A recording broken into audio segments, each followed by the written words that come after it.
Podtacular, the unofficial Halo Universe podcast, presents episode 491, PrE3 Halo Hype, recorded live on June 11th, 2015.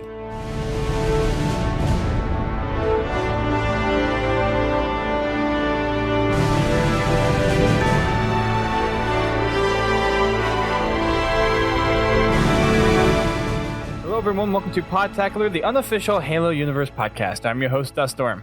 I'm your other host, Biowolf. We've got a lot of Halo 5 news coming to you out of Game Informer. Next month's issue, which is out this month, if you're a digital subscriber to Game Informer, has a lot of Halo 5 coverage a few days just before E3 too, and there's lots of stuff we have to talk about tonight. We'll probably won't get to everything in the Game Informer issue, but we'll get to a lot of the high points tonight. And of course we have Mr. Hossost with us again. Hello. Hello. And we have Mr. Godzilla T in the house tonight as well. Hello. Hello. We got some exciting news, gentlemen. We have some very big info. Some very big info coming out tomorrow as well. And then we have E3. We were just getting this massive Halo dump. And I don't know if I can take much more, personally. We've got so much Halo info. Yeah. We've got so much Halo info that my mind doesn't even know what to do. I'm so mentally just exhausted from all the Halo news, but I want so much more Halo news as well. But we're going to break down as much of the Game Informer stuff as possible for you guys. And there's some other little announcements that we're going to be mentioning as well regarding some of the other Halo news that we'll get in the next couple of days and what we'll expect at E3. Game Informer gave us a little sneak peek at what to expect, so we'll get to cover that. But first things first. We got the Game Informer cover, which was the first thing that got announced as part of this info dump. And it's going off the same theme of stuff, the Sanghelios background with the Guardian and Locke and Blue Team. And if you're on the stream right now, it's what the background for the stream is. And I have to say, it actually looks pretty nice. I like the team, or the team picture there with Blue Team. Then you have Locke in the background. You also have the Guardian in the back, which actually looks somewhat like a space alien of sorts. And then you have a few different Banshees and, of course, Sanghelios background, which I don't know what keep that's supposed to be in the background, but overall it's a pretty neat cover for their issue. Yeah, it looks pretty sick. Looks awesome. I love that Blue Team's on the front. Yeah. Yeah. Locke looking over him is cool. But let's be real. Blue Team's the stars here. Exactly. The only thing I wish that we had for this is there wasn't the watermarks on it. That way I could actually use it as a wallpaper. But yeah, that, it looks I'm sure that day is coming. Still use it as a wallpaper. It doesn't fit the dimensions. It's not an exact 16 by 9. Oh, it's not? No, it's I not. haven't downloaded it yet, so... It's not quite a 16 by 9 picture. Make it a 16 by 9 and cut their feet off. Anyone get the feeling that Sanghelios will be a very beautiful place to be, even though the color palette isn't that wide, especially from what we're seeing? Well, from what they've described in the books, Sanghelios, other than having a red sun, is a very beautiful place to live. I mean, yeah, they depicted a lot of it in these pictures as the red desert, but they have farms, and they have green spaces, or what passes for green spaces for them. Yeah, it's not going to look like Earth. I don't know. I look at that picture and yes, it looks like a barren desert, but for some reason I look at it and I don't know. It just looks like one of those places I'm excited for, not only for the story aspect of it and wanting to go there, but I don't know. I think it would be fun to look at. Mm-hmm. It reminds me of, and I'm not making fun of anything, but it honestly reminds me of Indian Architect, the I can't remember what it's called now. The giant white buildings, the eighth wonder of the world. Taj Mahal. Taj Mahal kind of reminds me of that. I think more Egyptian. It's over that way. I mean, there's just a lot of similar. I mean, they're probably gaining inspiration from all sorts of areas. So yeah, I mean, it looks pretty sick though. I'll give them that. I was expecting Sanghelios to look a little bit different, to be honest. Like, I honestly thought it would look different just from the Covenant weapons that we've seen. Like, I would think it would look different, not the way it looks here. Well, from what they've, like I said, what they've described in the books, it pretty much looks like what I thought it would. It, to a point, it looks a lot more, I'm trying to say, a lot more advanced than I kind of imagined it. I kind of imagined... Really? Like Adobe houses, stuff like that. Except for in the case where you had the Forerunner buildings and then you would see the Forerunner aspect. Right. I just imagined, this is for the, the outskirts and the keeps. The cities, I basically imagined about what they saw, about what you see there in the background. But like out in the countryside, I'd imagine, like stone houses with thatch roofs, stuff like that. See, I just didn't expect city like that. Mm-hmm. Honestly, like I didn't expect buildings. Like I expected like structures, but not like on top of each other like that. It's really different compared to like I wasn't thinking Adobe or anything like that, like anything close to that. Like I was expecting buildings and different things like that, but it just looks different. Like it really does. It looks completely different what I thought it would look like. I guess the best way I could describe how I saw their cities were kind of like almost like Indiana Jones. That type of environment where you have a lot of street markets, things like that.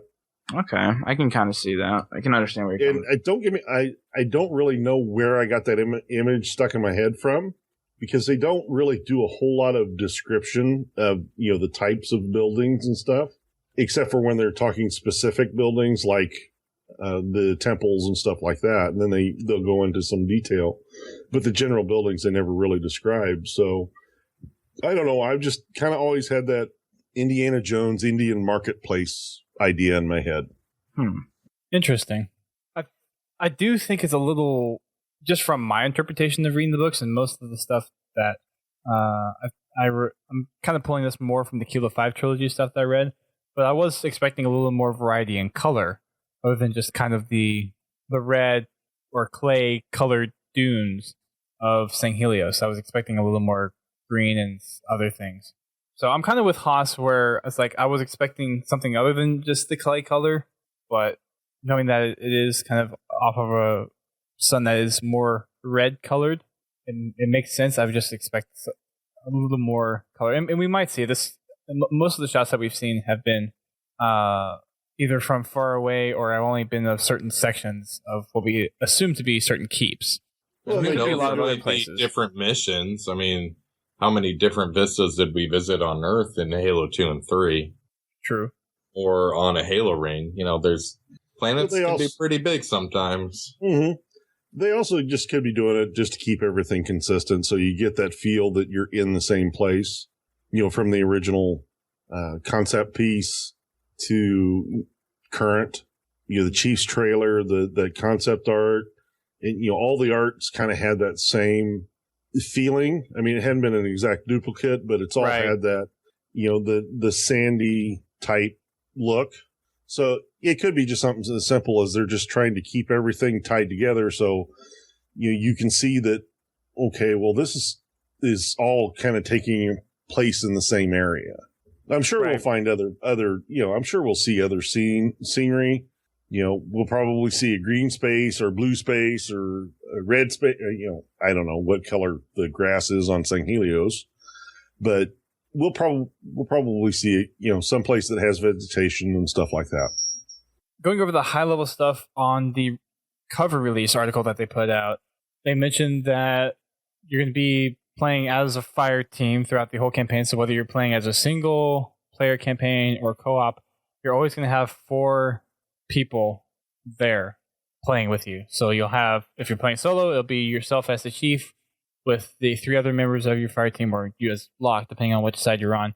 Or you can have co-op buddies come in and fill in those character roles, and each one of them are going to have specific loadouts to their abilities. And the thing I like about that is that they did mention that your friends can hop in and out and just take over one of the AI players. So Hang on, the siren's going by. Kaboom.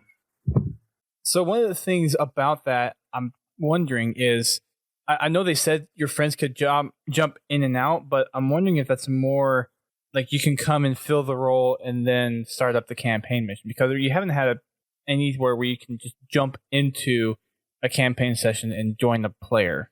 Well, the way they worded it in this article, now granted, it could be another one of those misspoke things, but it sounds like they have basically join in progress for campaign. That's what I've read, how I've read it as well. I'm not going to believe that until they explicitly say join in progress. Well, if everything's supposed to be dedicated. Yeah. Not if you're starting single player. I don't see how that would be. There would be no reason to run a single player campaign on a dedicated server. Well, the AI is going to run off cloud servers. It's not going to run off the Xbox. I don't know. With the depth of what they're trying to do with Halo 5, if they just put forth a standard Halo campaign, it could run on the Xbox. But when you start adding that complicated of an AI, you need more processing power. But look what they did for Reach. You had a whole team of AI there with you. They were scripted, though. You could not command them. Yeah. It's like the Marines and Halo, that's just all the rest of the Halos. That's just an extension of scripting, though. In Rainbow Six Vegas 2, 3, and in Republic Commando, as Happy Zeus is said in there, you could command your troops. You could do that in Mass Effect. You could command the AI to do certain acts. I mean, this isn't like huge innovation. And every Halo game they go, oh, the AI is way better and smarter. Okay. And it winds up being stupider. Yeah. It's the way they're describing this AI is it's a lot more intelligent. We're not going to get Cat that drives you off the cliff. I would not guarantee that until we actually got the game in hand. Well, it sounds like you're in the turret, you can tell them where to go. Yeah. I'm not really think I'm going to actually instruct one of the AI to drive the vehicle. I'll let them shoot and I'll drive. Because I don't trust the computer to drive, especially after Cat. Right.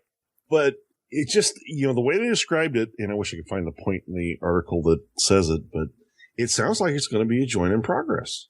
Until they explicitly say that, I don't believe it. I really don't.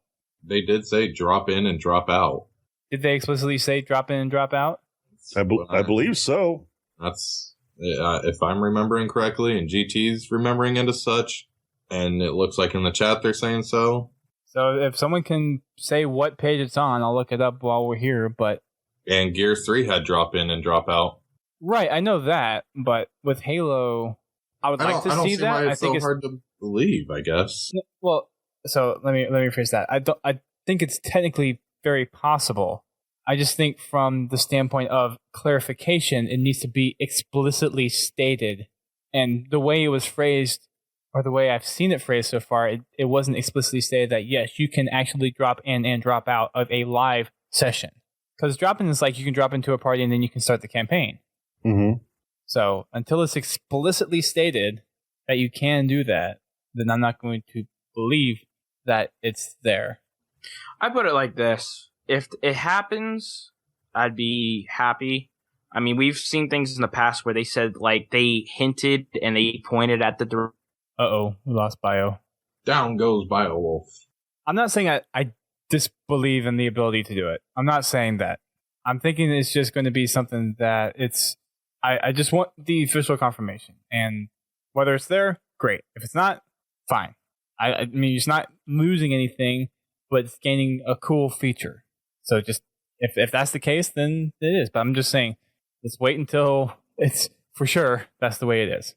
Happy Zoo, what page is it on in the Game Informer thing? I have it up in my browser. It's going to be hard to click through and read the whole thing at the same time. If that is a thing, though, I think that's great. I love the idea of, and the thing that I kind of go to is Left 4 Dead, because that was the first game that I really experienced where you can jump into someone's game and take over an AI character. So it's technically possible. I completely support that, and if they can do it, I think they should. If they are doing it, fantastic. Actually, I think it was in the video where they said it. Yeah, but even then I wasn't fully convinced. I mean, I think that's where that's where I'm getting it from, is the video at the end of the article. Okay. That's something we might be able to clarify at E3. Or they'll probably talk about it during their press brief. The next thing on the little overview that they gave was they revealed who Fireteam Osiris is, the complete team. So that's the Spartan lock team, for those who don't know, who are guessing at that. And for everyone at home playing the Who is the Red Spartan game, everyone was probably wrong. Turns out the Red Spartan is Olympia Vale, and we'll get into that in a little bit.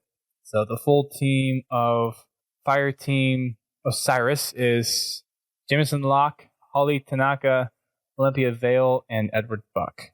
So we have both Blue Team and Fireteam Osiris fully fleshed out, and we know who everyone is now. And whether you're playing as Locke or as Chief or a mix of their fire team, you will always have your fire team with you, either AI or having your friends come in and play co-op. Now, another thing they said, or actually 343 came and specified afterwards, I think Josh Holmes made a tweet about this, or either Frankie posted this on Gaff, but you will not be able to do co-op local. Yeah, I got a problem with that. Quite a few people do. And one of the justifications behind that was to keep the 60 frames per second experience. So everything is, unfortunately, you have to have your own Xbox and you have to have your own TV in order to play co-op campaign for Halo 5 Guardians. See, them trying to say that to keep the 60 frames per second experience, like, to me, that's kind of almost a cop-out. You have a split screen thing. You don't need it to have in 60 frames per second. Like, you just don't. Like, if you want to have a split screen, like, I split screen now with my little brother just to play Halo because he doesn't have an Xbox One. That's how he's experienced Halo 2 so far. You know? And, like, I don't know. Like, that's kind of a big thing for me. I think it's going to be a big deal for that few people that do that, like you yourself. But almost any Xbox owner is going to have live, and the days of split screening are almost the same as the days of landing. It's just not as relevant and it's not as needed.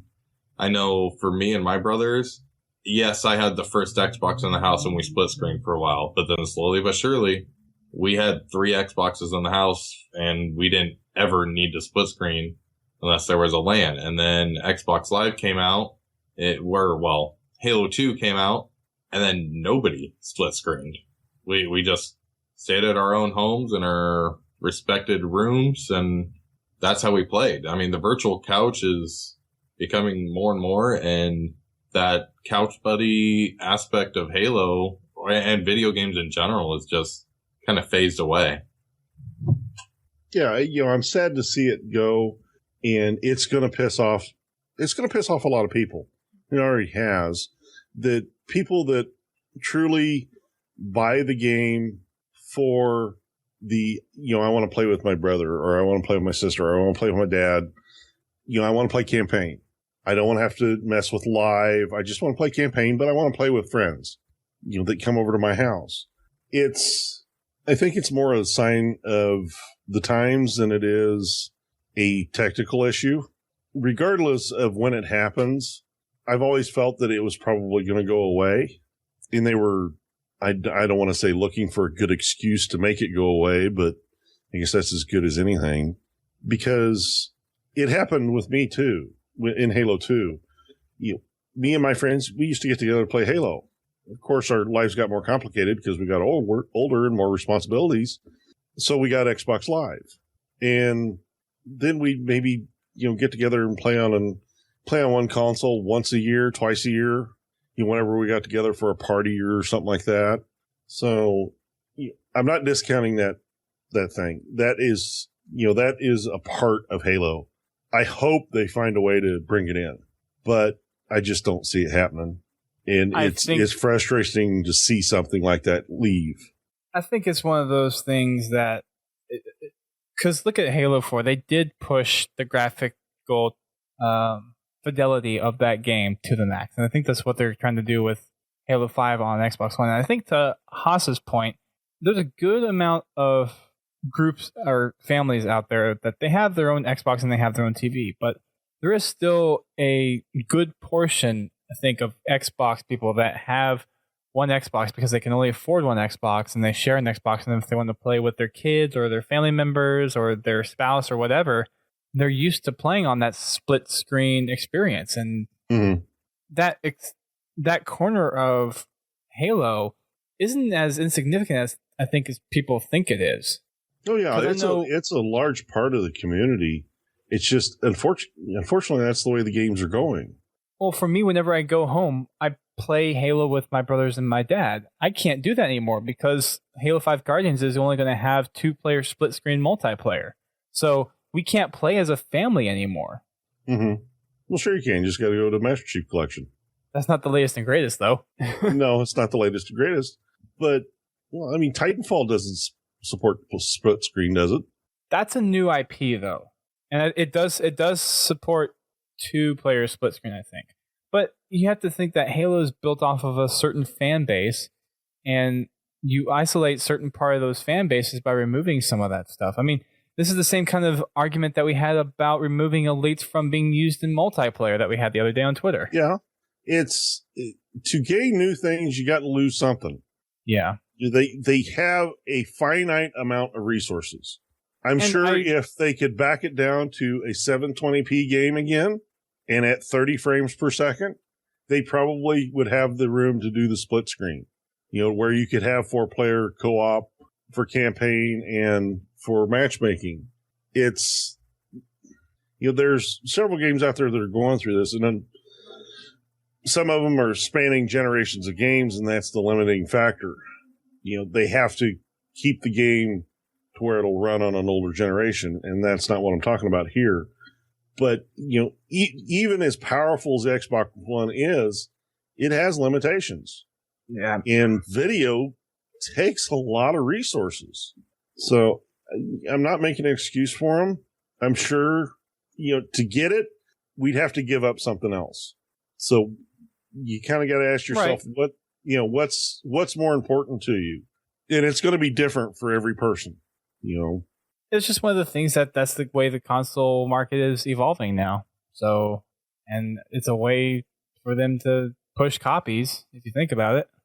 Mm-hmm. Yeah, but I don't think that's the main reason why they're doing it. I think there is technical reasons, and I kind of believe them for the technical reasons of why they're doing it the way they're doing it. It's just one of those things that, a lot of people aren't very happy about that. Hey, at least they're not doing co-op like they used to. Well, and co-op used to be super laggy. Yeah, and now what I'm talking about is like the old Nintendo games where you took turns. Oh God, no! I remember those. All right, No. At least we're not going back to that. Mm. But it's most of the time when I play, pretty much all the time I play nowadays, it's me on my own Xbox. Right. I never get together with friends anymore. Most of my local friends that I used to play Xbox with no longer play Xbox. They don't play video games. But I hope that if they can find a way, they put it in. I hope so too. Yeah. Anyways, the next thing that's on the big list is, or at least I think it's one of the big things on the list, is the reveal or the tease of a new underwater map, which is pretty cool. So I don't know if this is going more towards the fact that Spartans can actually swim underwater now. I doubt it. From what I saw from the little picture, you're underwater, but you're on a ship or a base. Yeah. Right. You're not swimming. It's like an underwater facility, like but one can hope, that right? shark movie with all the smart sharks. Oh my God. Smart sharks? What? Yeah, because I don't know, Samuel L. Jackson's in it, and Ella. I know which one he's talking about. Sadly. Oh, you mean you're not talking about Deep Blue Sea? Deep Blue Sea. There you go. Anyways, that doesn't matter. But they, in the description, they did say, there's a pit that you can fall in that, you drown. So Spartans can't swim. but they can fall from space. It's true. It's quite a unique armor set. Yeah, fall 6 million miles from space and get 2 inches of water, you die. Yeah, interesting how Halo physics. I don't even know about that. Not in Halo 2 Anniversary, apparently not. You go in 2 inches of water, you're done. I found that out real quick. We just can't go out that far. The barrier is so freaking close. Yeah. Yeah, I really wish they'd hadn't pushed that barrier that close in. Me too. Because I wanted to make Team Bubble Bath on there, but I couldn't. So I had to go back to Halo 3. And talk about Lag City. Wow. Oh, it's a lot of fun, though. It's so much fun. It's even slower on the Xbox One because it's trying to match the 60 frame rate. So on the 360, it's actually better to play. Mm-hmm. Oh, boy. Yeah. The last thing for the cover article, and there's more stuff that we'll get to in the actual Game Informer magazine and some of the other stuff that got tweeted out. But there's going to be an all-new multiplayer mode that's going to be shown off at 343, the likes of which we've never seen in a Halo game before. Mm-hmm. This has got me really interested. Yeah, I think a lot of us are very interested. It's like, because most of the stuff that you would think for Halo, we've kind of seen. It's one of those things. Did they that say I if think this was multiplayer? Right? They did say multiplayer. This is a new multiplayer thing, and this is something I believe they said is going to be available at E3 to play for those that are going. I think, but they're going to be showing it off probably during the press brief. What if it was like space combat, like Halo Reach, but in form of multiplayer? With maybe maybe there's two space stations, and you got ship warfare between the two bases. I don't know, like a giant boarding action, but with vehicle warfare, which would probably mean, I don't know. I truly love how Big Team Battle has always been, but a lot of people have always wanted the bigger player count. I'm personally not in huge favor of that. But I hope it's something that's going to expand something on Big Team Battle. We haven't seen anything from BTB at all. We only seen the 4v4 Slayer, and we had Breakout, which was a really interesting game mode. So if they're going to do something that's going to be a brand new game mode, unlike something we haven't seen Halo before, like it needs to be something Big Team B. Well, that's why I think like space combat would be sweet. Space vehicle combat. But I mean, you're starting to throw too many eggs in too many different types of baskets. That's getting away from the Halo formula. Mm-hmm. I don't know, dude. Like, I love Big Team Battle. I wish it was bigger. Like, the fact that in some situations you'll notice players quitting less, but then in other situations you're going to notice it even more. Yeah, because they're going to have to make the bigger bases or the bigger maps to accommodate all these players. And if it's not Halo 4 drop in, drop out like a Call of Duty, it's even tougher. Yeah, but did they confirm that that's not what they're going with the matchmaking? I don't know if they confirmed that for Halo 5. I know they did for MCC. I have not seen anything on that, or because I don't know anything on Halo 5. I don't think they're going to have a join in progress in Halo 5. If it's not join in progress, if you're kicking the other teams, you know what? Players are going to quit. Ranks will help that, but it's not going to fix it. No. Join in progress is something that people have been hounding about for the last few weeks. Like, that is one thing I have noticed on Twitter is like, it'd be nice if join in progress would be in there. That way I wouldn't be on a team by myself. At least some people would join back in. Like, I'm sorry, but the why they took that out, I don't have a clue. The only thing I know is that ranked games, that's pointless. If it's just for like your XP skills, that's fine. But if it's going to be a ranked playlist or it's going to affect any rank, I'm doing horribly, let me quit before it gets even worse. That's just what they're relying on that is the reputation system. And if you constantly quit out of matches, your reputation is going to go down, not only your rank. So that's automatic. Because personally, I'll leave feedback if you really tick me off on Xbox Live. Mm-hmm. But if somebody that quits, I rarely will ever leave them feedback. Yeah, the way they described it for MCC, and I would imagine they would follow the same protocols for Halo 5, is that they're monitoring how many games you quit, how many games you're standing there idle, and if it becomes excessive, it goes against your reputation, not just people reporting you. So even with that, I think there's because originally it was something that Join in Progress was looked upon as not something for Halo, but given the recent experience with Halo 4 and the Master Chief Collection, it's almost like that needs to be in there for at least non-ranked games. Mm-hmm. And I believe they can also put options in there for people to select whether they want to do Join in Progress or they don't.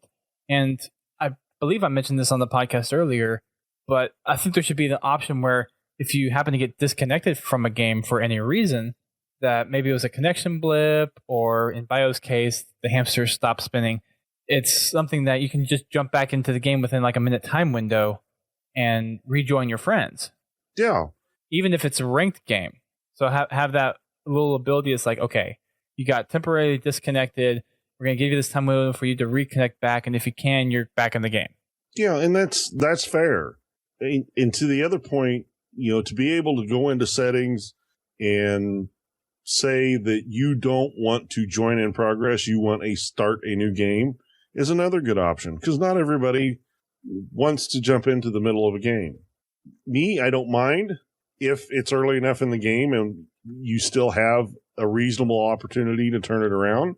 I don't want to drop in the last 3 minutes of the game. Right. There should be thresholds to where you should not join the game in progress. But just finding that balance is what, if they're going to use it, is what they really need to work hard on. In Halo 4, I actually liked the join in progress when it worked correctly and didn't, shove me into a match that had 30 seconds left, or capture the flag match when it's 4-0. If they could get it working to where the person joining has the opportunity to at least make a productive contribution and have a chance of winning the match, when it's 4-0, I don't see a problem with them. No, I'm just using that as a bad example of having right. join in progress, and which has happened to me in Halo 4. I've joined capture the flag matches where it's 4-0 and there's a minute and a half left on the clock. I think there's ways they can do it that makes it work well. Yeah, they just got to get the join in progress policy set correctly to account for, if you're more than halfway through the game, it's probably time to turn off join in progress. Yeah, it's just finding where that threshold is. Right. And even if it comes to it, just give people the option to not use join in progress if they don't want to. Because if some people don't want it, then fine. Give them the option not to do it. But I think that's something that should be there, because it gives people that end up in the situation where it's 1-on-4 or something like that, and the game hasn't gone on for that long, for them to either get their friends in there or for people to join back in and help fill a game and have a good experience overall. Most of the time, it's not a fun experience, but if you can get people back in there to where it is fun, then there's a lot more longevity to that, and I think everyone will be a little more happy about actually playing the game. Mm-hmm. So, anyways, end rant on that. But the new game mode, that I've been racking my brain ever since they mentioned that. I've been like, okay, what could they do that's new? There's endless possibilities, to be honest. Well, I mean, that would still fit in the Halo universe, or fit with a first-person shooter type stuff. They haven't said anywhere that it's multiplayer. Well, not multiplayer, but like, you versus another team, right? Like matchmaking. I don't know. They've just said multiplayer, right? Yeah. So it may not even be a game type. It could be just a whole other mode like Spartan Ops. I would think a mass. I don't know. Like there's a couple things I can honestly think of that I would like to see. Like, don't just leave us hanging.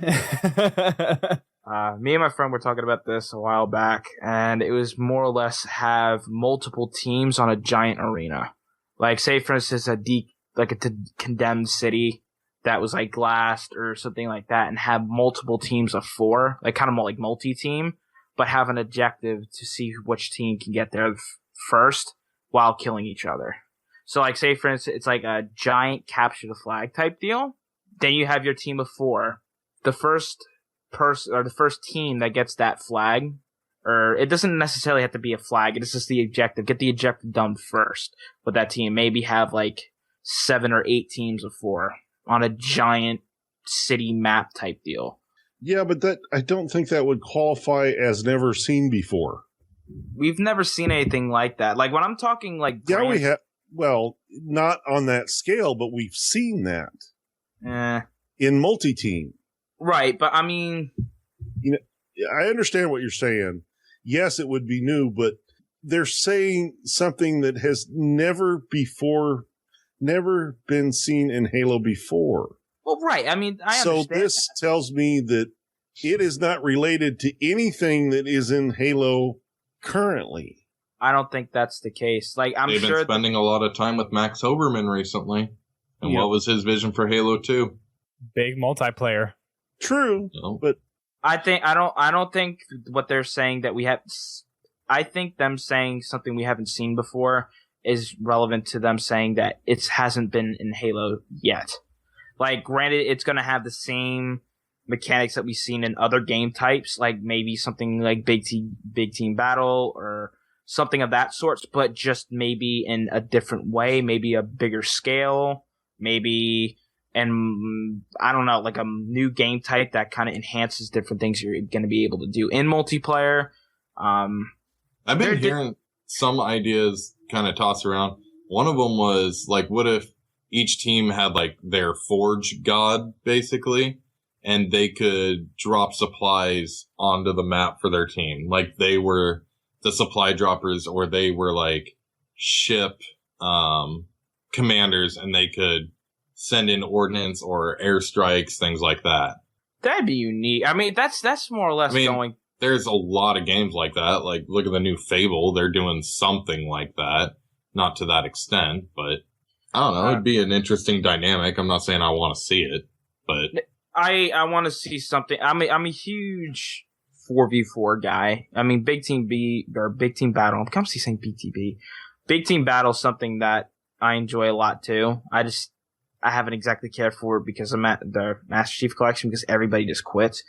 But if they could nail something that is huge in scale, just, I don't know, like I have a feeling that we could see something completely different than we haven't seen.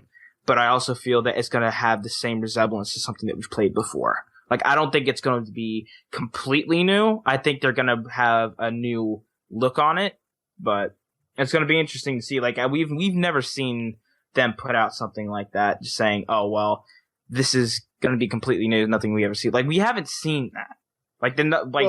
The part that gets me is that they say it's a completely new mode. Yeah, but them saying it's a new mode could be something like a Spartan Ops. Like I said, a lot of people think it's related to multiplayer, which, related. It is. It's a new multiplayer mode. I should say the match-made multiplayer, like Team SWAT, stuff like that. But what if it's not even related to that? Maybe it is something like not the same as Spartan Ops, but something, just totally separate from the campaign, the regular campaign, and then your online multiplayer. And then you have this other place to go. Like you had campaign, InReach, you had your multiplayer, then you had your firefight. I get what you're saying, but in most cases, whenever people are talking about multiplayer, they mean the competitive multiplayer side of things. Because you look at Spartan Ops, that wasn't really considered like, you say you're going to play multiplayer, that's not really Spartan Ops isn't really regarded as multiplayer, it's regarded as co-op. Very likely this is talking about some kind of competitive multiplayer similar to that of Slayer, Capture the Flag, Oddball, that kind of stuff. Not saying that you're wrong, I'm just saying 9 times out of 10, that multiplayer is talking about competitive PvP multiplayer. It's still, it's like, what haven't they done that would fit into the Halo sandbox? I don't know. I thought of that ring the bell thing for Arena. That's something that they haven't quite done yet. That would fit well for the Arena thing. But other than that, that'd be good for Breakout or whatever it is. But that's Arena. Yeah. Well, I guess when I think Arena, I just think midship and all that. But all good. Gotcha. Yeah, I don't know. We'll find out at E3. That's going to be the things that they're going to talk about and show off. I don't know if this is going to be during the press briefing or if this is going to be something afterwards that they'll show on the show floor or whatnot. But I'm hoping that it may be something that Bio and I can get some hands-on time with. That would be really cool.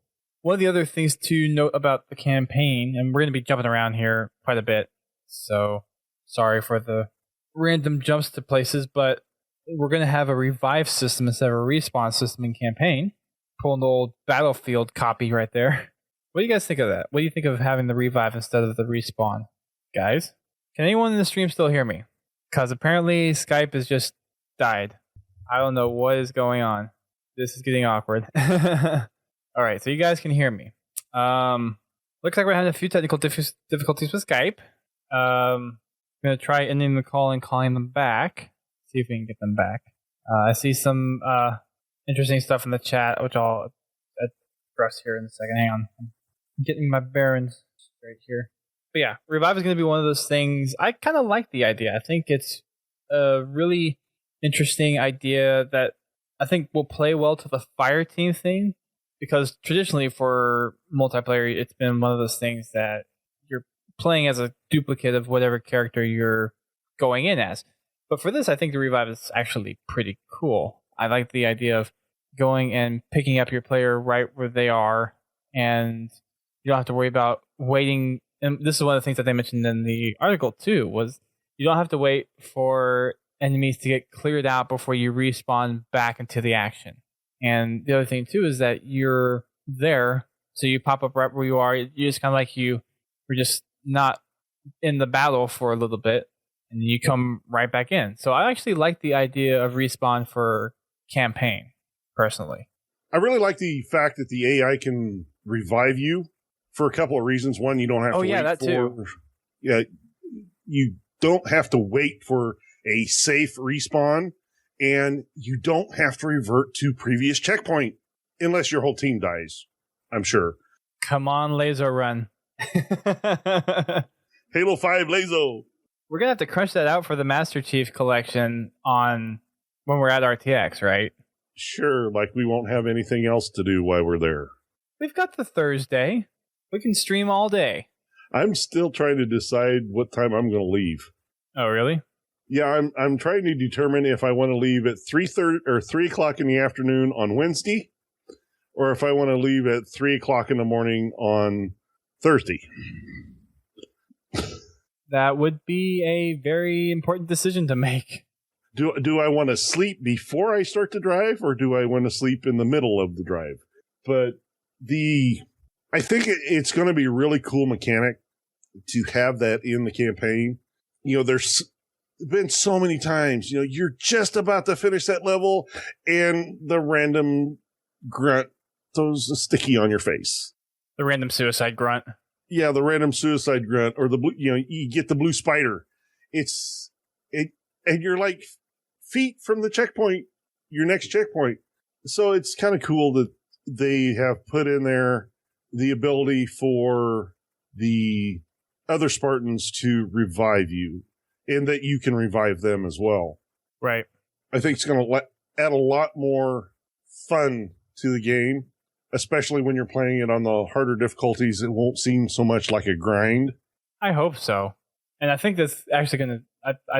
I agree with you there, where it should feel a lot better to have a revive system instead of a respawn system. Mm-hmm. And, you know, you do have to still play... You know, when you're playing on the higher difficulties, you still have to pay attention, because I'm sure if your whole team dies, then you revert to last checkpoint or you restart level. I hope they don't have the restart level part. Well, that would be Iron Skull. Well, no, that'd be for only single player. Oh, I don't know. They would definitely have a checkpoint type thing. But I really like the idea of the revive, personally. It kind of keeps you, especially on a team on a higher difficulty, kind of keeps you guys needing to keep communication up through campaign, while also being mindful of where each other are, so you can be in a position to help a teammate that gets downed or anything like that. So you can't, well, I'm just going to keep running and I'll pull you guys through. Good luck. Oh, I got killed and here I am just waiting for 3 to 5 minutes to too many enemies nearby. Mm-hmm. That's so frustrating to see, too. It's like, I don't see any enemies near you. Yep. Oh, and Halo Teammate in CE combat. was the worst about it. If you were standing too close to a wall that an elite was on the other side of, too many enemies nearby. It's like, can you even see me? You know, I've was in playing co-op in Halo CE. I've backtracked, you know, a good third of the level sometimes to get someone to respawn. Or, you know, like backtracked a room and a half, like on Assault on Control Room. Backtracked a room and a half to get somebody to respawn because it said too many enemies nearby. But it sounds like it's going to be a really good system. Yeah, I think so. Very hopeful for it. Let's see. The next thing on the little list that I wrote down is, and we kind of touched on this earlier, is that you can actually give orders to AI. So you can tell them to go to a certain place or attack a certain enemy or other stuff. So that's one thing. Another thing is there's going to be multiple pathways to get to certain objectives and do certain things. So because you have a fire team, you can actually flank certain positions from multiple angles and surprise enemies or get to objectives a certain way. I wonder if that's going to also play into maybe a multi-phase objective type thing. So you have to send out part of your fire team to go do this while you go do this thing. That would be kind of interesting. It could. And I like how they differentiated between the two teams. And I don't know if this is on your list or not, but where when you're playing with Chief's team, to find these other pathways, you got to do a little exploring. I did write this down, actually. But go ahead. And then when you're on Locke's team, you have the advanced software and visor that will show you this. The Artemus Tracking System. Yeah, the Artemus Tracking System, ATS, that shows you all this stuff so you can activate it and see, okay, well, I can go through this vent over here, or I can, you know, that door over there is unlocked. I can go that way and flank around. That I really like how, and I like the fact that you have two different ways to play with the two different fire teams. Now, the one thing that leads to is, are we going to spend the whole game replaying the same levels? This seems so big of a story that I don't think we will that much. We might do a couple of the same environments repeat, but I would only see that as maybe 1 or 2 levels. Yeah, I don't mind the repeat the level thing, especially with the storyline that they're putting through. I just hope it's not like half the game. I don't think it would, though. Not at least not with the way this has been hyped. Of course, it could have a 30-hour campaign and we don't know it. But that would be, honestly, I would love to see a campaign last longer than 8 hours. I really would. Especially on Heroic. So it lasts longer than 8 hours. I'm talking about the canonical difficulty of Heroic with no skulls on. I understand. I know. I'm just giving you an option. Fair point. Halo 2, if you play through it without trying to do a bunch of shortcuts and whatnot, that's the longest campaign that we've had out of any Halo game. I still don't know how I'm supposed to get it under 3 hours while playing. Well, it's also the hardest campaign as well. That is true. At least the first level. That's a scar on everybody's Halo career, I'm sure. One of the things with the Halo 2 campaign, though, was you got to see so much of an evolving story there, and it seems like with Halo 5, they're kind of doing something similar, where, and this is something that they also say in the Game Informer issue, you start off with Chief's team before they were listed as AWOL, mm-hmm. and then you go over to Locke's team as they hunt, so I don't think it's going to be directly back and forth between Chief and Arbiter, because after you got to Delta Halo, it was one level of Chief, one level of Arbiter, one level of Chief, one level of Arbiter, back and forth, back and forth, back and forth. Yeah, but the thing I liked about that was the fact that it wasn't one chasing the other. In a sense it kind of was, but I get what you mean. Not in the sense that we're talking about in Halo 5. They were both going after the same objective. They were both trying to get the key, like on the whatever they called the library mission. The index. Yeah, the index. They're trying to go for the index. Yeah. Whenever they were both headed they were basically drag racing to see who got there first. So I wouldn't really call that a follow the leader type mission. They just happened to both be going to the same place. And it wasn't Chief going for it. It was Miranda Keys that he was racing to the index. But still, you had the human side and you had the Covenant side. And while it's not as directly back and forth, I think that similar thing that we're getting here with Halo 5 is that duality of the story, which I think will make it really interesting. And I do hope it's a long campaign. I am super pumped for the campaign. And I do hope it is a longer campaign. I don't know that I really want a 30-hour one, but a good 10-hour one, 12-hour one, I wouldn't have any problem with. I wouldn't mind having to put a full day into a campaign. Like, I wouldn't play it in a full day unless I did a live stream intentionally for that. But having a story that I can get heavily involved with and have that much of an experience to dwell upon and to experience, I think would be fantastic. That's just so much story, and it's more like, okay, I want to absorb this more and more and more kind of thing. So you would like to have a good solid 24-hour campaign? I would love it. Granted, I don't think they're going to quite do that.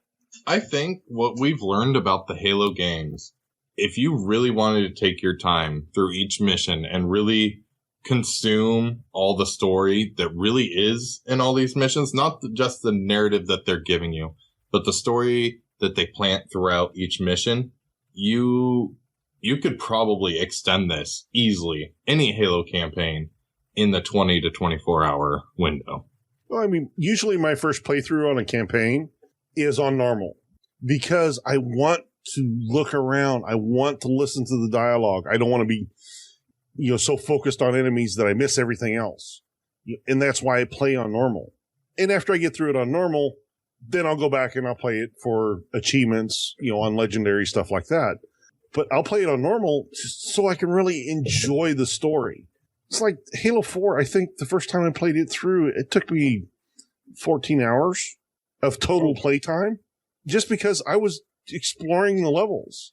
See, for me, it's different because I'm going through Heroic. I want to play with some difficulty in it, and I want to play as like I'm running through the story. And honestly, as the Chief, or Spartan Locke in this case, you're really not there to look at the scenery. Granted, it's nice to see, but you're going and you're on your mission type of thing. So I want that experience as the story evolves, and that's in my. Well, I'm looking for things like the little terminals in Halo 4, the base that have they have stuff that is part of the story. I mean, granted, yes, you can get through the campaign without it, but it adds a little bit more detail to it. Right. It's the meta story, and for me, I'm going through the story as it should naturally unfold in the game, and then I can go back and I can appreciate the surroundings and appreciate the terminals and whatnot. But when I'm going through it, it's like, okay, I'm playing through canonically how I would experience it, and I'm going to experience it in the way that it should naturally unfold for someone in this position with the mindset of I'm going to do my objective. Well, see, the way that they're billing this is, that's not so much how it's going to go, because you have choices to make along the way as to which path you take. Right. I mean, yes, you have a goal you have an objective to complete, but the path getting there is not as straightforward and linear as it used to be. Right, which I also appreciate, though. Mm-hmm. Yeah, me as well. Because the way they describe it, they give you the freedom to move about the space, and they gently nudge you in the correct direction without having to have a world map in front of you to figure out where you are. Right.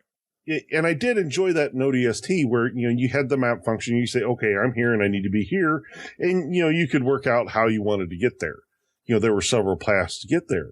I like that. And that's kind of how I see their campaign being is, okay, yeah, I can bypass this group of grunts if we go down this air vent. And then I don't have to fight them and I don't alert to the next room and I can get the jump on them. Right. For me, my first playthrough, I don't want it to be so much about the combat. I want it to really be about the story. And I mean all of the story.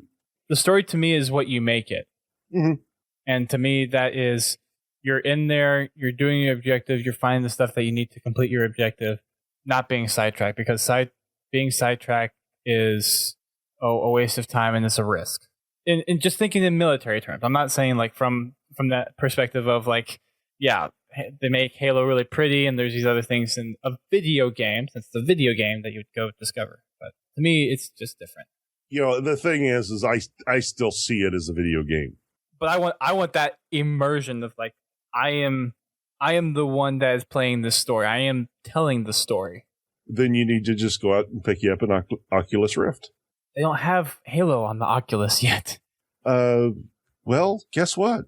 It now is going to ship with an Xbox One controller, with a dongle for your PC, and with Windows 10, you can stream Halo 5 from your Xbox to your PC. With a game that doesn't support 3D. Well, it's not 3D. You have to have a 3D element in there in order to portray the two different eyesights. Xbox One games can be streamed to it. They announced that today. Yeah.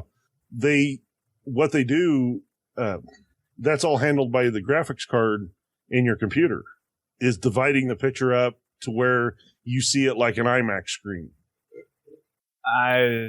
So it's just a higher resolution. Well, no, it's more immersive because instead of having a flat picture in front of you, it literally surrounds your head. So it's like you're in the helmet. You want to talk about immersion. Honestly, for me, that would get old really quick.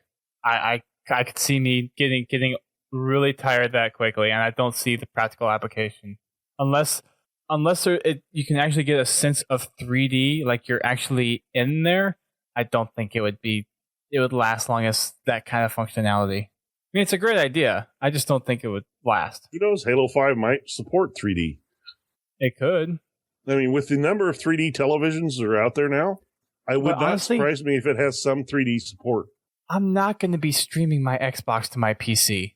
I'm just giving you an option, Dust. There's no reason for me to. Me either, but I think there's an appeal out there for people, but it's not. It's not for people like us who are more. We take our gaming a little bit more seriously.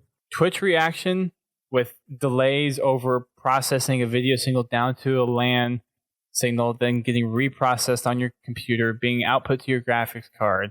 That I can't imagine that lag is short enough to actually be suitable for a first-person shooter. For an adventure game, maybe. First-person shooter, no. Yeah, the only type of games I would consider playing that are turn-based games like Uno or. I think it would be appropriate for something like ESO. Well, maybe not ESO, but Elder Scrolls, Fallout, Peggle, stuff like that. Halo Wars would work well on it because you basically just command your troops and they do all the moving. There's no real Twitch response there. Is it something I'm probably going to use? No. Is it something I like to play with? Yes.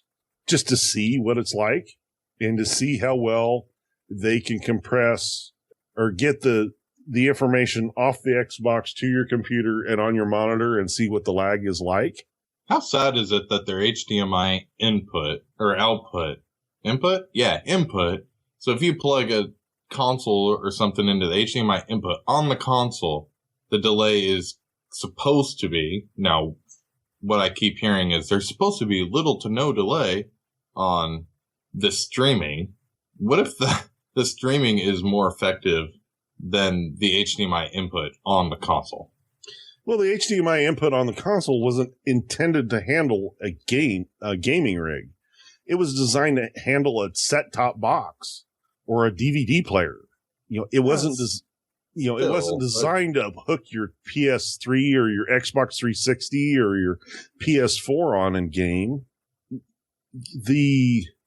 Like I said, that's why I really want to play with it, because I want to see what the Xbox actually does.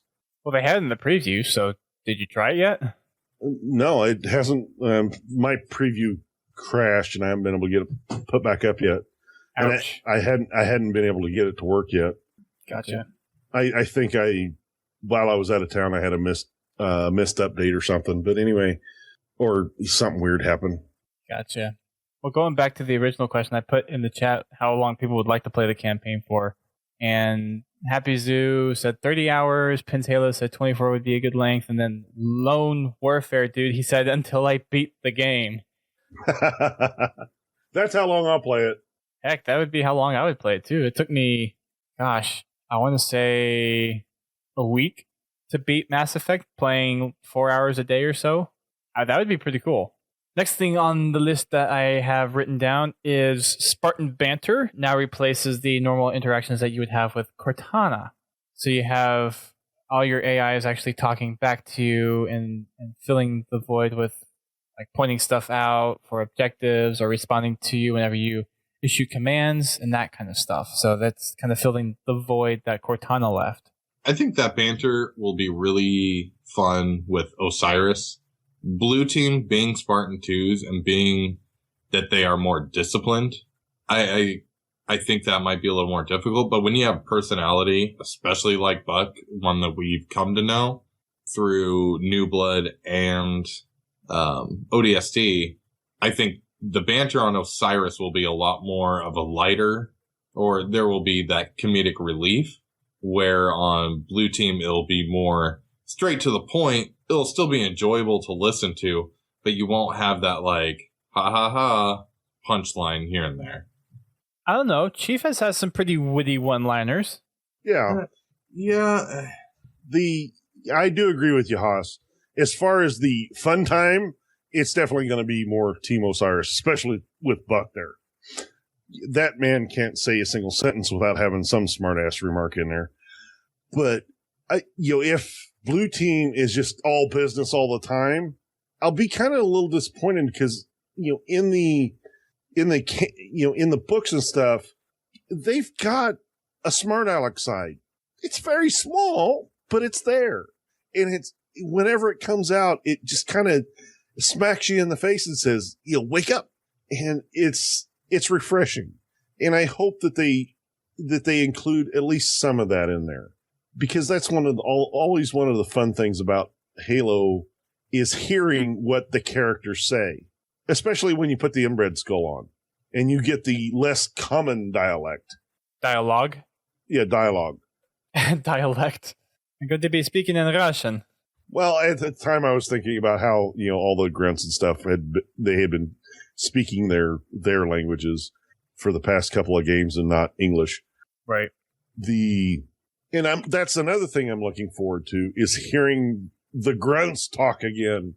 Right, and it's not just the grunts anymore. It's going to be grunts, elites, jackals, everything is going to be speaking English. I don't think the hunters will be because they've never spoke English. They've never spoke. Everything that you would expect to speak English. Yeah. Would speak English.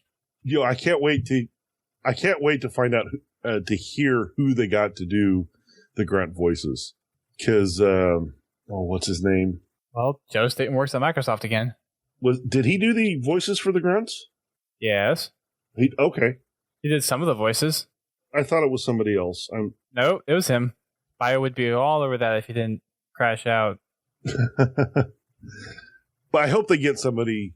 If they don't get him to do it, I hope they get somebody that has as much fun with it as he did. I could see him doing it again. Mm-hmm.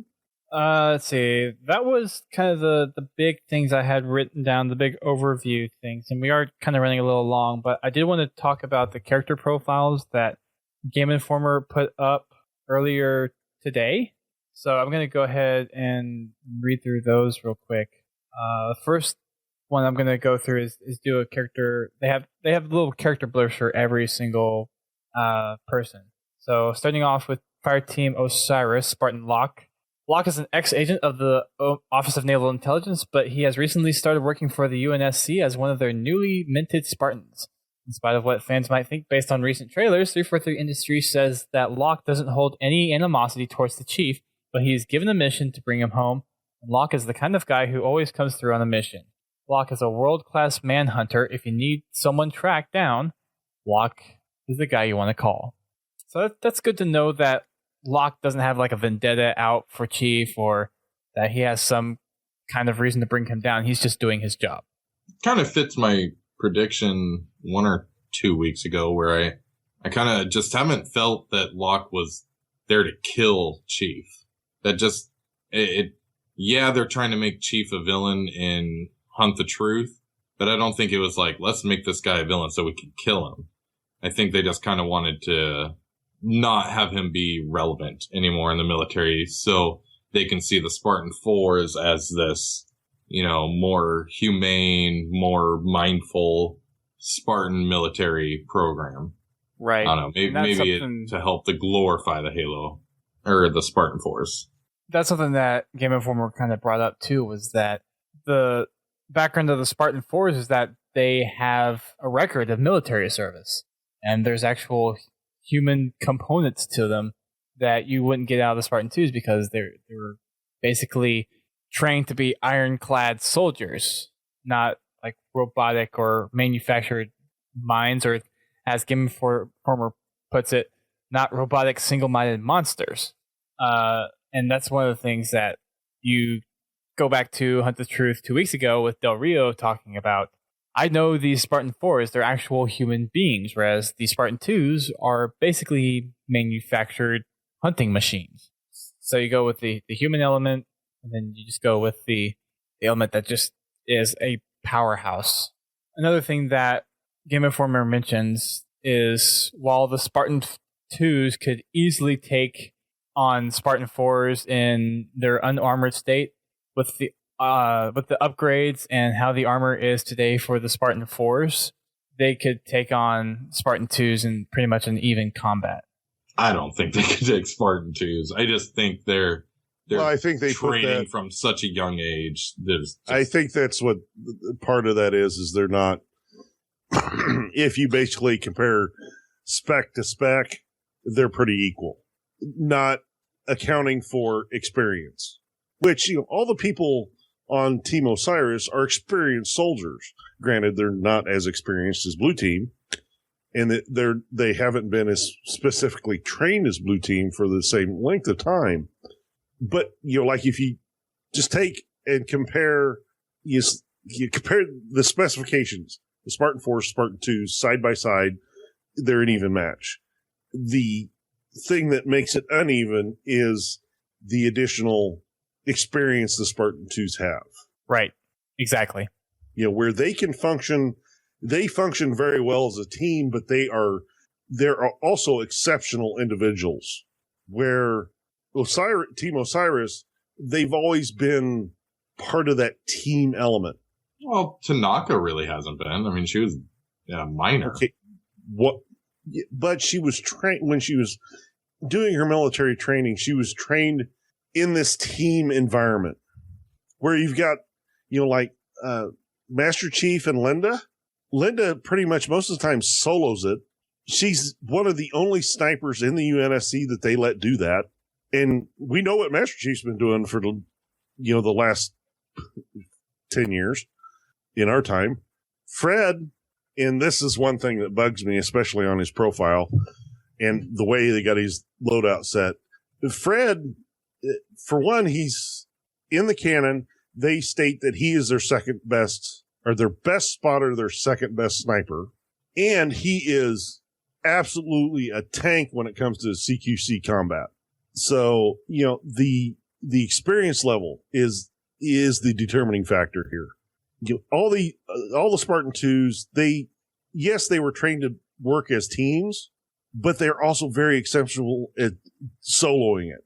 Where the Team Osiris, you've never really seen that, where they do well just on their own because they've always had this team element around them. Now, granted, Tanaka and what's the new girl lady's name? Olympia Vale. Vale. Yes. Vale. Olympia Vale. Yeah, we don't know anything about her yet, so I can't really speak to her. Tanaka, she was trained in a classic military role, and then she became a Spartan 4, which they very heavily train team-based tactics. So, like on a technical standpoint, they're even, but the experience and training, it makes a totally different show, and I go Spartan 2s. I'm sorry. Oh, hands down, Spartan 2s. Going back to the character profiles, the next one that we have up for Fireteam Osiris is Holly Tanaka. Halo fans were introduced to Tanaka in Dark Horse's ongoing comic series, Halo Escalation. One of only 10 survivors after her homeworld of Minab was glassed during the Covenant War, Tanaka endured a 3-year nuclear winter on Minab's barren surface before being rescued and joining the UNSC Army. Later, she volunteered for augmentation and training as a Spartan 4 soldier. Tanaka comes from African and East Asian descent, and her time surviving on Minab has given her a will to fight and survive no matter what the cost. So, Godzilla, for you, I guess you're the closest one that would be having caught up on the comics. Can you expand on that a little bit, or? I haven't read the latest issue yet. I think this was pretty early on, I think. Yeah, I haven't read the latest issue. I've watched Halo Canon's little coverage on it, and I mean it's pretty. The description pretty much describes what happens in the comics. In the 2 issues that she's in there, the first issue is you see her on a UNSC ship. They're over a glassed planet where they've received a distress beacon, and two of the soldiers on the ship are, basically it's been 3 years. There's no way anybody's down there is alive, or it's been 5 years or whatever the time frame is. And Tanaka happens to be on the bridge and says, yes, they can be alive. And then they start to go into her story. I was stranded on my home planet for 3 years and it was glassed. There are survivors down there, and she's very adamant into that. And, that's part of her drive. She survived this, Holocaust on her own world, and it's, given her the drive to survive, like they say in the description. She's also part of the reason she survived is she hooked up with a couple of what you find out later insurrectionists that teach her, how to survive in that type of situation, how to protect yourself, how to deal with the conditions and things like that. And then in the section issue, she actually lands with the Marines to go find these people. And of course they do. And, she basically proves that, she was right. They were wrong. And in the performance of that duty, her CO on the ship recommends her for Spartan duty. And believe me, this is a very abbreviated version. If you have not read them, I do highly recommend you read them just to get to know the details of Tanaka's story, because it would take me an hour to go through all of them. Gotcha. But it's a really good story, and I do highly recommend, if you haven't read them, to go pick them up and read them just to get Tanaka's background, and it will immensely help you in getting to know more about her in Halo 5 and with the upcoming information that is just bound to drop. So I have Volume 1 and Volume 2 of the comics for me to take on my flight out to LA. So I will be catching up on those this weekend. You might as well just order the rest of them too, because there's so much goodness in those. Yes, there is a lot of good story in the Escalation comic. So I'm thinking about going and getting all the digital copies, but it's nice to have the physical copy for me. Oh, well, yeah, I'm a physical nerd too, but the digital kind of is space convenient, especially for travel. Yeah, it's a lot more portable. Right. No, I plan on getting it. I just don't have a device I can really Yeah, I know, but it's Halo. I don't mind. The nice thing is there's the issues are small enough that, I mean, it's I don't know, 5 minutes an issue tops. I mean, I think I blew through, because I had to wait before I started actually reading the comments, because I had some financial bills I'd take care of before I could spend it on fun stuff. So I had to catch up on the first 9 issues of Escalation. And me being not the fastest reader in the world, it took me 25 minutes to get through those first 9 issues. And not bad. That's pretty good for me. That's pretty good. Yeah. So, well, it's text bubbles and pretty pictures. Yeah, but I read through them, and and that was taking time to look at the artwork to see what the artist was trying to tell you as well. Not just reading the bubbles and just going through the pages. Right. There are some issues that kind of made you go, as far as what I would call required reading for Halo 5, definitely the current issue and the previous issue, and it probably wouldn't hurt to read the issues that cover the 72 hours after Halo 4. And that's when John hooks back up with Blue Team and they go after the Didact. Okay. I do remember reading that part. I've only read them once, though, so it hasn't really stuck in. Yeah, I won't tell you how many times I read it. I'm going to have to get new copies. Those are the issues I would recommend that probably most directly tie into Halo 5. The other ones, there's bits and pieces, but nothing that's story critical. But if you want, they're a good read. Gotcha. So the next character profile that Game Informer goes over is the newly revealed Red Spartan, Olympia Vale. At the end of the war with the Covenant, the Navy needed specialists to help bridge the gap between humanity and the Covenant. One of the most important players in this political game was Olympia Vale. A post-war political liaison with the Sangheli, Vale was a child prodigy who is very skilled in language and has learned to speak many of the Covenant's dialects. Vale is a fairly new character for the Halo universe, so little is known about her currently. She will be a key player in the upcoming Halo Hunters in the Dark novel, so fans will learn a lot more about her when the book releases on June 16th. So literally Tuesday. It's I'm not going to have time to read that until a week later. I'll go ahead and get it on Kindle, but I might have time to read it on the way back. You'll still be too busy poring over all the E3 stuff. I want to go to sleep after all that. He's not going to want to be reading on the plane. He'd be sitting there going, He'll be doing his impression of Homer. So. He'll be doing his impression of Homer Simpson. Okay. Next one is obviously everyone's favorite new Spartan that everyone wants to talk about, Edward Buck. Good old Buck. Likely Fireteam Osiris' most recognizable face, Buck is played by popular actor Nathan Fillion from Firefly and Castle, and was first introduced to fans in Halo 3 ODST, where he helped lead a team of ODSTs on a covert mission during the Covenant invasion of Earth. Buck has trained in a manner of armed and unarmed combat and served on the front lines for 2 decades, participating in several Black Ops and Wet Work missions. It is once said that if Buck were any better, he'd be a Spartan. Halo 5 proves that he must have gotten better because Buck has now graduated the Spartan 4 program. However, Buck still wears his old ODST helmet that he's comfortable with. And to add to that, he has a little scratched in mark on his armor with a little heart with an arrow through it and a V on it for Veronica Dare, his little sweetheart.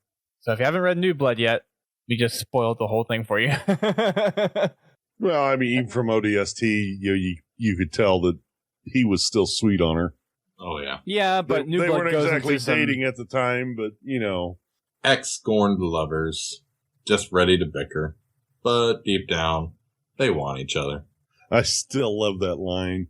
They say when they put the engineer in the elephant, when he's talking to the rookie, make sure she's got balls. Yep. Ever marry a woman and make sure she has balls.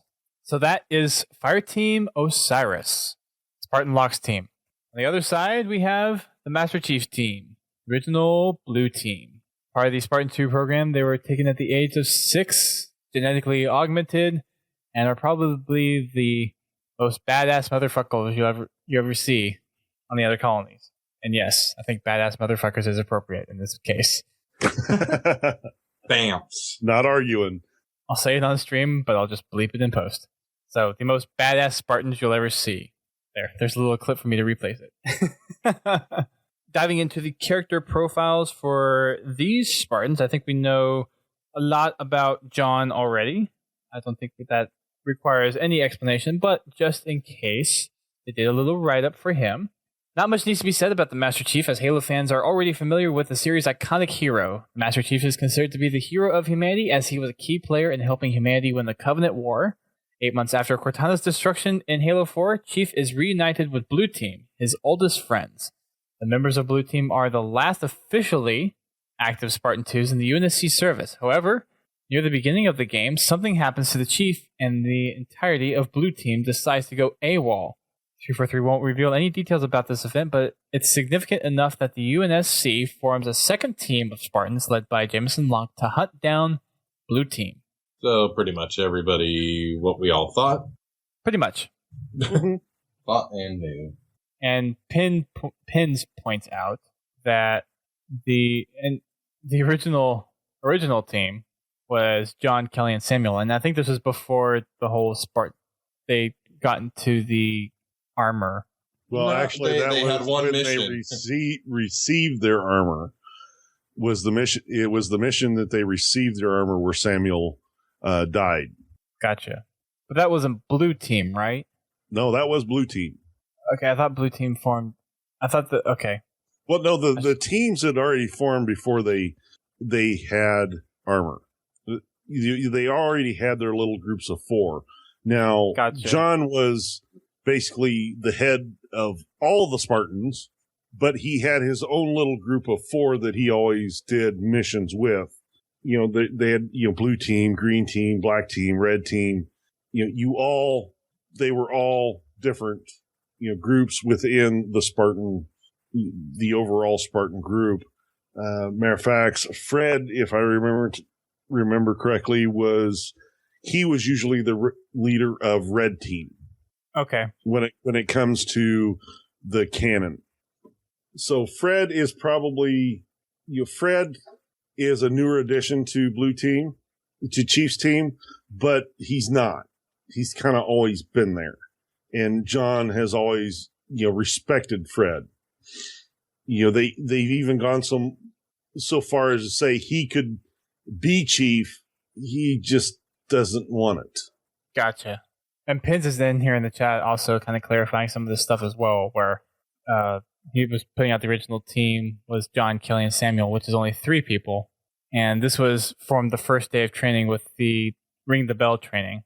So I remember that. I thought for some reason Blue Team was formed a little bit after that, but I guess I'm wrong and I need to read up on Fall of Reach still. But yeah, it was. They were teamed up one day, and then the next day is when they actually you would technically say the team had actually formed, when they actually acknowledged each other as a team. The first day they were all paired up together, it was more like, John was out for himself, and Mendez taught him a lesson about teamwork. And then the next day, that's when Blue Team really formed, and they basically kind of made, the friendship pact to where, they would cover each other's back. Okay. Gotcha. Talking about Fred, he's the next one on the list that they have on the GI coverage. Lieutenant Junior Grade Frederick 104.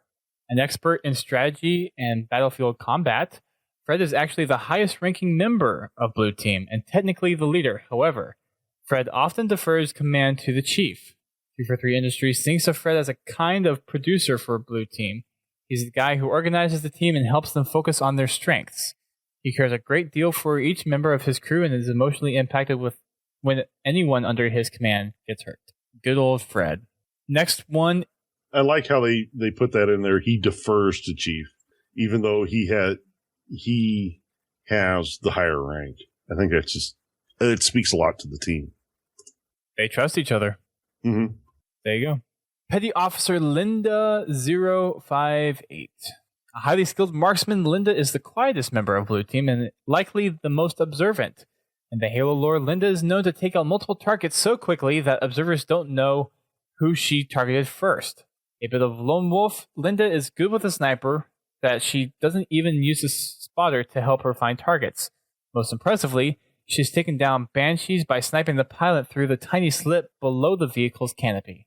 While players who assume the role of Linda will start with a sniper rifle, it's worth noting that players will never be locked into any one of the starting weapons.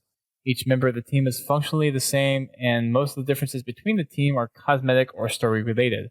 So this is another thing to point out that we didn't quite touch on, but everyone, depending on what Spartan you're playing as, will get a certain starting loadout whenever you play in campaign. Mm-hmm. So if I go back here for Locke's team, Locke starts with an AR. Tanaka, I think, starts with a DMR. Vale starts out with an SMG. And Buck an AR. Wait, Locke must be a BR then. Yeah, Locke is a BR. Yeah.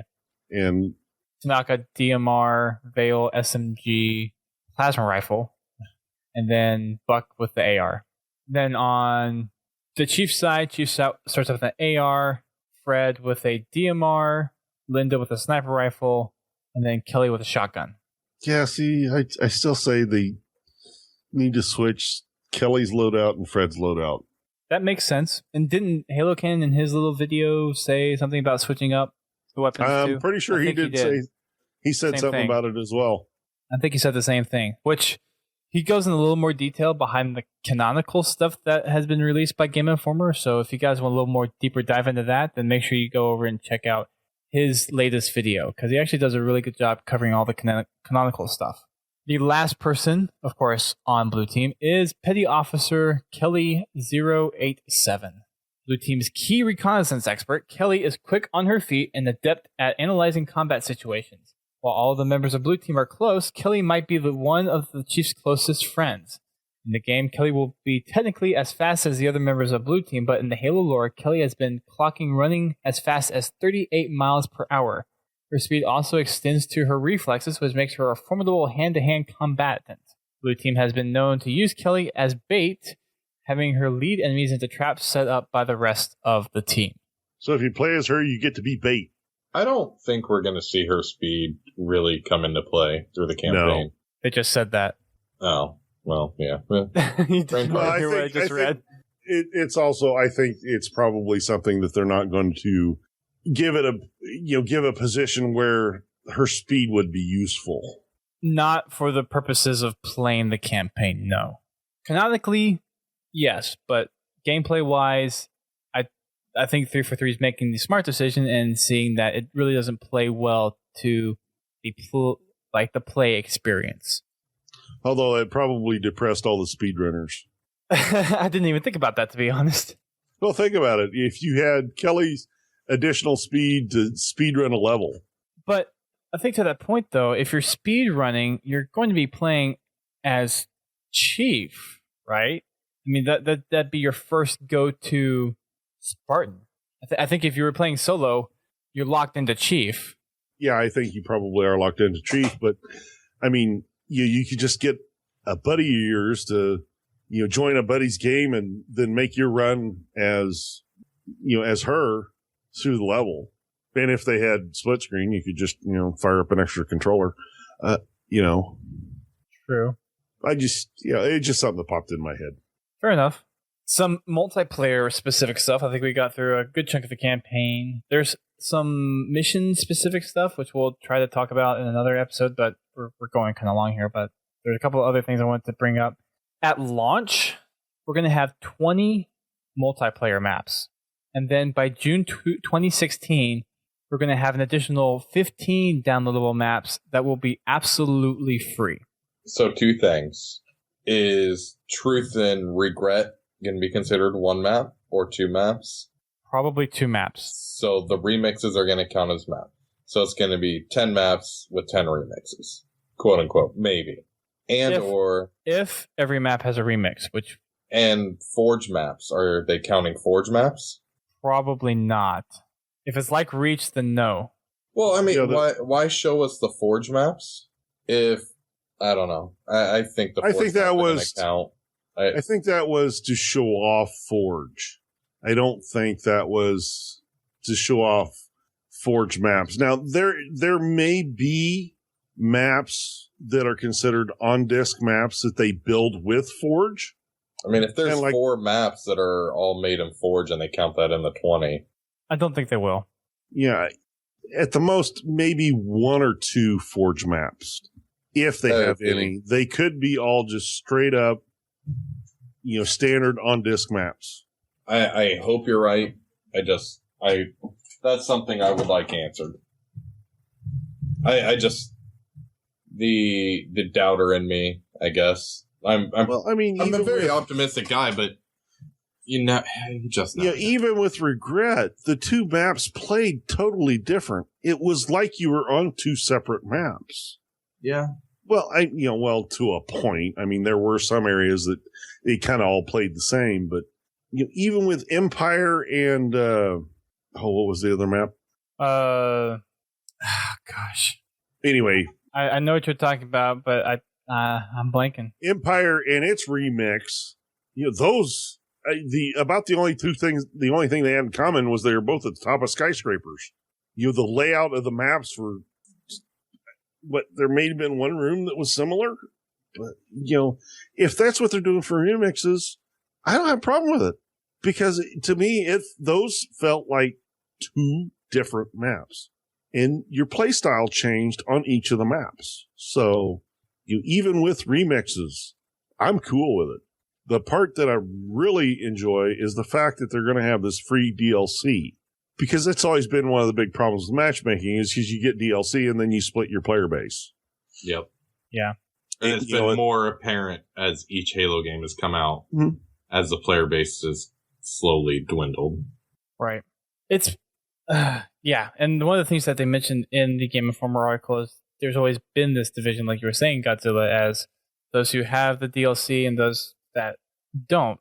And by making all the DLC free, you kind of eliminate that separation of the player base. Yeah, and it also plays into, achievement hunters. Yeah, I've got two achievements that I need to finish and reach, but they're DLC achievements. I never can get the maps I need to complete them. Right. Because not everybody has the maps. There you go. I'm thankfully that they did this. Now, the flip side to that coin is, what are they going to charge us for?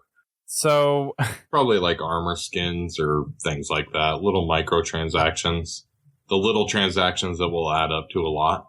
Mm-hmm. To make your Spartan unique. They have to do something, because, I can't, even though their parent is Microsoft, I don't expect them to produce large amounts of free content and not have some way to pay for it. Because DLC, True. That's income for them. You have to think, though, with the bad reception of the Master Chief Collection, they may just be trying to kind of not piss off Halo fans as much as they have in the past. I do think this is kind of like a "we're sorry" letter, without saying it's a "we're sorry" letter. Well, I'm. Don't get me wrong. I'm really glad that they do the free DLC thing, and I hope they continue doing it with future games.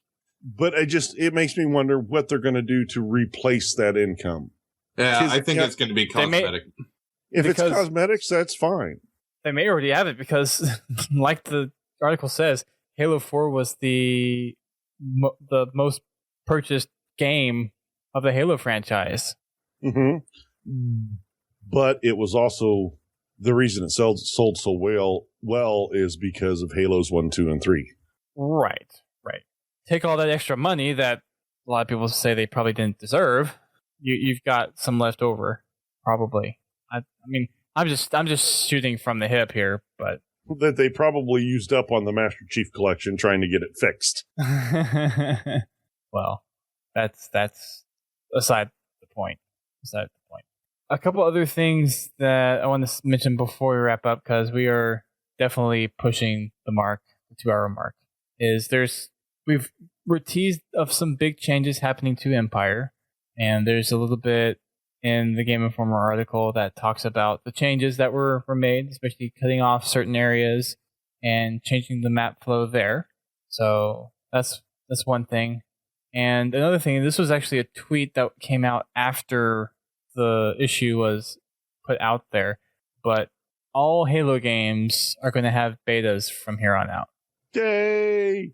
They said they learned so much from actually having a beta for Halo 5 Guardians that they really see no point not to have a beta and see how valuable user input and user feedback has actually been to the development process for Halo 5.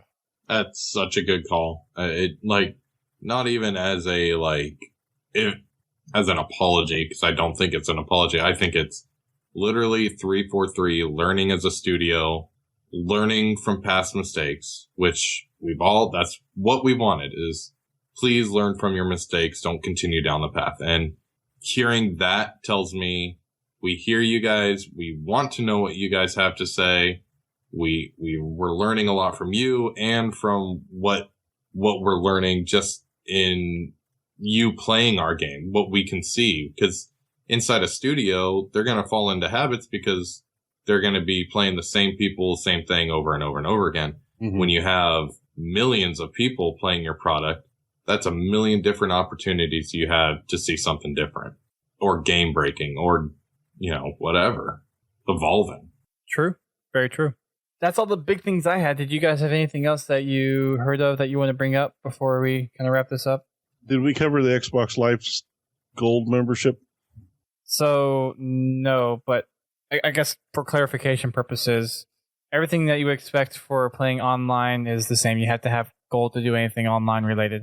Yeah, they did. They stated in the article that the campaign would be available to Silver and Gold members as far as multi or co-op campaign. But was it Josh who did the interview? Yeah, he came and clarified it on Twitter. Yeah, he clarified it on Twitter that Xbox, a Gold Live membership is still required to play co-op campaign over Live. So would have been cool, but whatever. It's honestly, I understand from the business side of it why they would do that, but for campaign, it would be nice if they could have still pulled that off. They're supporting their online infrastructure though. Xbox is I'm sure that's a fee that game developers have to pay in order for you to use the online service. You have to have somebody's got to pay for the servers. Right. The servers, it's not free to operate these servers. And if you think about it, we're getting dedicated servers for all these games at no additional charge to Xbox Live service. Exactly. And actually here recently, they've been putting the Xbox Live service on sale very regularly. It doesn't help the fact that it goes down every week. Well, what, you want your cake and eat it too? Yes, I do, actually. Don't we all? It would be nice if it would have been a nice perk to have being a first-party game. Very true. But alas, we're stuck with... And it's the same thing as it was before, so I don't think that's really going to be any big issue. Mm-hmm. Yeah, I ain't been out of shape about it. And people will forget about this come early Monday morning or mid-afternoon Monday, wherever you are. Depending on where you are, yeah. Yeah, once E3 happens, trust me, free online co-op with a gold or silver account is not going to be what's on your mind, and I doubt it's going to come back. Right. It was... it's one of those deals that it's a blemish and people will move past it, but they really do need to keep an eye on how many of those they let out. Yep. So that's going to wrap it up for us. Yep. That will be it for us tonight. We got a little more information that we'll probably cover later on regarding the campaign experiences that they talked about. There was we mentioned earlier that you actually start out before Blue Team goes AWOL, and there's a little story behind that where GI talks about what they got to experience there. So hopefully we'll catch that in a future episode. But next time you hear us, we will be talking about the last episode of Hunt the Truth. It's going to be big. We're expecting to have Toa Freak back on. No, it's not yet. Not yet. We're expecting to have Toa Freak back on to cover the big finale. So make sure you guys check up on that one. I'm not sure if we're going to be doing it live. We're not even sure when we're going to be doing it. So keep an eye on our Twitter account for all the details on that. We're going to be having our customs night or matchmaking night tomorrow as well. Friday, it's at 8:30 p.m. Eastern Time is when those normally happen. And as long as Xbox Live is working, Mr. Godzilla T will be there to help lead the way for Master Chief Collection goodness. So make sure that's tonight. Wait until tomorrow when everyone logs on. And then that'll be the rule test. What was that, Haas? The Halo CE was fixed back to a good place. So shot registration. Thumbs up. Oh, goody. You can actually shoot them and they die, right? Yes. So it was a week and a half of damn it, but we're back to you. Hooray. Get those TSK, kid. Yay. So there's that. There's also our RTX 10-year anniversary reunion party fundraiser that we kicked off earlier this week. If you guys haven't listened to it already, we did an episode a couple episodes ago regarding what we're planning to do at RTX and what our plans for the fundraiser are as far as renting out a restaurant for our party for an evening for us to just get together and have some good times walking down memory lane, getting to talk to other Halo people in the industry and other Halo community fans like ourselves. So I highly recommend you go check that out. If not, please share it with friends and families and other Halo fans, and especially if you're going to RTX, we would love for this to be something that we can get up off the ground. You can go over to podtacular.com/Indiegogo. It's an Indiegogo campaign. And we're asking for $5,000, which I know is kind of a lot, but we've seen some great efforts from the Halo community before on other fundraising efforts. So I have faith that we can get to our $5,000 goal and get that party going. We will all be at RTX, actually. And there'll be some special guests there, too. Bio and I will be at E3 next week covering all of the Halo content. So we're going to be trying to push out as many interviews and podcasts and news articles and heck, maybe even videos as quickly as we can while we're in LA next week. So make sure you have your ears tuned to our podcast feed and eyes peeled on our blog and our YouTube. We'll be posting stuff there regularly. And also Instagram will be posting some pictures from the show floor and from the Xbox media briefing there. And you can find us over there at podtacular.com/Instagram. And our YouTube is podtacular.com/YouTube. And Twitter, Facebook is similar URLs as well. Podtacular.com/Twitter, podtacular.com/Facebook. So make sure you do that. We will be skipping out on our normal podcast next week. So the next live stream one may be the Hunt the Truth, maybe not. But other than that, all you were going to see is just us posting out little interviews or clips that we can get during E3. And then, of course, after next week, we'll be coming back the week after to do kind of a overall summary of what we saw at E3.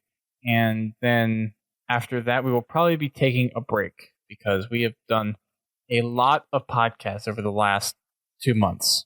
And by a lot, I mean a lot of podcasts over the last 2 months. Last thing I want to mention is our podcast network. We are part of thepodcast.com. That is thepodcast.com, which has sister podcasts like Guardian Radio, which is a Destiny podcast, Critscast, which is a TF2 podcast, The Learning Cliff, which is an EVE Online podcast, and then Work in Progress and How to Murder Time. If you're looking for some other gaming podcasts to get into, these are some great ones to listen to. They're great for listening on your trip to work, or at work, or while you're working out, or just if you're looking for some other gaming podcasts, I highly recommend checking those out. And then shout outs to some of our Halo podcasts, our fellow Halo podcasts as well. We have Driftball Hub cast, we have Podcast Evolve, we have Drunken Halo, we have PGCR. There's a couple other ones out there which I'm probably forgetting. I feel bad about forgetting. But there's quite a few good Halo podcasts out there. So if you're looking for something to kind of keep your ears filled with. There's lots of Halo entertainment out there for you to check out. We will be back very, very soon, and we will be covering our E3 stuff very soon as well. So thank you everyone for tuning in to this fine episode. We will be back here, of course, very soon with more Halo goodness. Until next time, keep on fragging Fireteam's Osiris.